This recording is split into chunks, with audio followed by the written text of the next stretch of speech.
Halo Nevro Friends, ketemu lagi.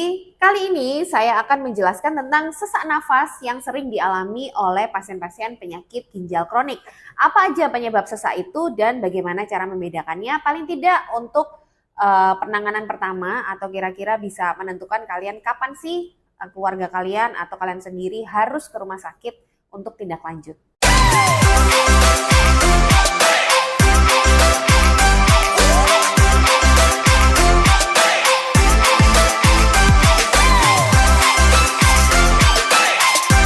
Beberapa penyebab sesak nafas yang sering sekali dialami oleh para penderita penyakit ginjal kronik.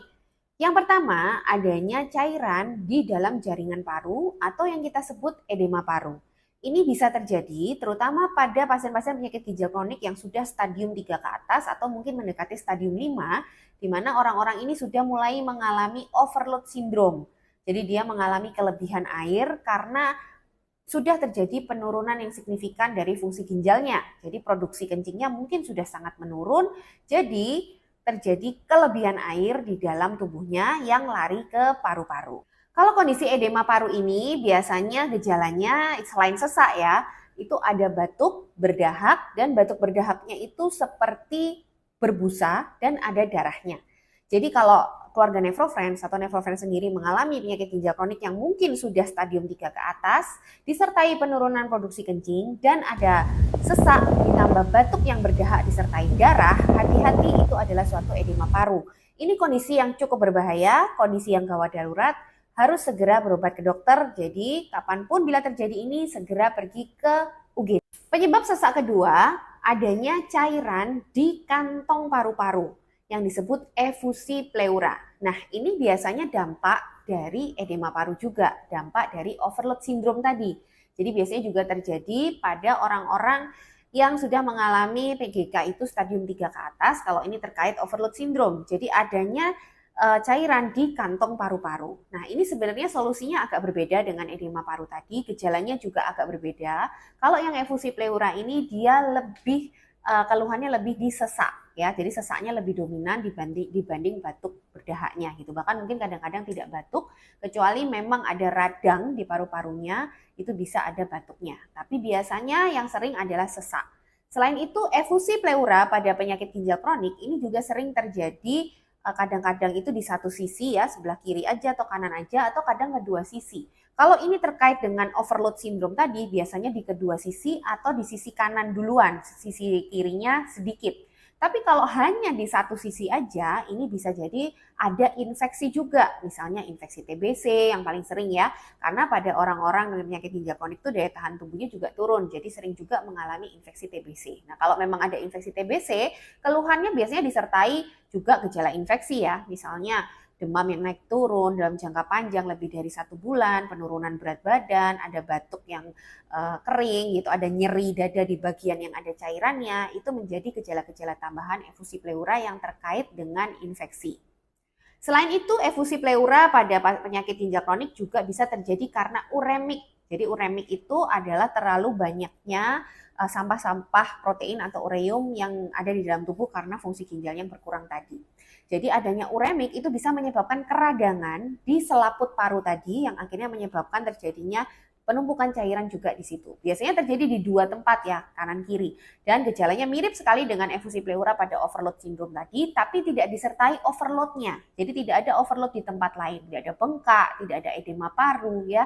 Itu menjadi salah satu pertimbangan dan biasanya terjadi pada penyakit ginjal kronik yang sudah stadium lanjut, mungkin sudah stadium 5. Karena kalau sudah uremic pleuritis namanya, itu salah satu indikasi untuk mulai dilakukan cuci darah. Penyebab ketiga yang bisa terjadi adalah keradangan atau infeksi pada jaringan paru yang kita sebut pneumonia. Jadi pneumonia itu adalah salah satu infeksi yang cukup sering terjadi pada pasien penderita penyakit ginjal kronik. Karena tadi itu ya, pasien-pasien penyakit ginjal kronik itu daya tahan tubuhnya cenderung lebih rendah dibandingkan orang-orang sehat. Jadi pneumonia atau infeksi pada paru-paru itu juga bisa menyebabkan sesak. Meskipun biasanya gejala lainnya lebih dominan seperti demam tinggi, batuk berdahak, dan dahaknya biasanya warnanya bisa sampai kuning, hijau, atau bahkan ada darahnya, ditambah dengan sesak itu tadi apabila memang banyak sekali terjadi radang di dalam dan dahaknya nggak bisa keluar. Itu juga bisa menjadi salah satu penyebab sesak pada pasien-pasien penyakit ginjal kronik. Penyebab yang kelima, terjadinya sesak itu juga bisa terjadi karena adanya masalah di jantung ya. Jadi jantung itu juga bisa menyebabkan sesak, tidak hanya paru-paru, dan pada pasien-pasien penyakit ginjal kronik itu masalah jantung juga sering ditemui.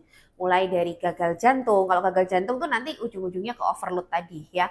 Lalu juga bisa terjadi perikarditis uremik. Jadi terjadi keradangan di selaput jantung yang menyebabkan adanya penumpukan cairan di selaput jantung yang kita sebut dengan perikarditis, dan juga akhirnya terjadi suatu penekanan di kerja jantungnya, akhirnya menyebabkan sesak. Itu juga bisa terjadi, yaitu masalah pada jantung pada pasien-pasien penyakit ginjal kronik. Yang terakhir, penyebab dari sesak pada pasien penyakit ginjal kronik adalah asidosis metabolik, yaitu suatu kondisi di mana tubuh itu terlalu asam karena banyaknya sampah-sampah asam di dalam tubuh itu nggak bisa keluar dengan baik lewat ginjal yang fungsinya sudah sangat menurun. Asidosis metabolik akan saya jelaskan lebih lanjut di video saya selanjutnya. Pada prinsipnya, asidosis metabolik ini bisa menyebabkan seorang pasien itu menjadi sesak, tapi sesaknya lebih ke nafas yang cepat. Jadi orangnya itu nafasnya bisa sangat cepat dan dalam, kita sebutnya pernafasan Kussmaul. Jadi pernafasan yang seperti ini pada pasien-pasien penyakit ginjal kronik ini menunjukkan adanya kondisi asam yang berlebihan. Dan ini harus ditangani bisa dengan obat-obatan yang bisa menetralkan keasaman itu, asalkan produksi kencingnya masih keluar. Apabila produksi kencing sudah tidak bisa keluar, asidosis metabolik yang sangat berat atau yang cukup berat ini pun sudah menjadi indikasi untuk mulai dilakukan cuci darah. Jadi gitu ya Nevo Friends, beberapa penyebab sesak nafas yang bisa terjadi pada pasien-pasien penyakit ginjal kronik. Kalau kalian atau keluarga kalian mengalami sesak dan juga mengalami penyakit ginjal kronik, segera bawa ke dokter, atau apabila sesak itu sangat berat, jangan ragu untuk segera membawa ke unit gawat darurat.